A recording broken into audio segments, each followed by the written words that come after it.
આ વર્ષે ભારે વરસાદના કારણે રાજ્યના અનેક વિસ્તારોમાં તારાજી સર્જાઈ છે અને એમાંય 4000 ગામોમાં પાકને નુકસાન થયું છે। એટલું જ નહીં, જમીનો ધોવાઈ જતા ખેડૂતોને બેવડો ફટકો પડ્યો। મોંઘા બિયારણ, જંતુનાશક દવા સહિત ખેત મજૂર બાદ અથાગ મહેનત પછી ઊભા થયેલા પાકને વરસાદે નિષ્ફળ બનાવી દીધો। પરિણામે અન્નદાતા પર મોટી આફત આવી છે।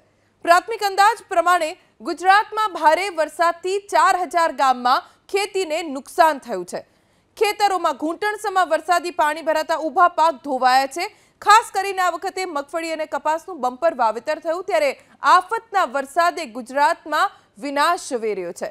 મગફળી, કપાસ, શેરડી, ડાંગર અને શાકભાજી સહિતના પાકને નુકસાની થયાનો અંદાજ છે। કચ્છ, સૌરાષ્ટ્ર અને દક્ષિણ ગુજરાતમાં સૌથી વધુ અસર થયાનું અનુમાન છે।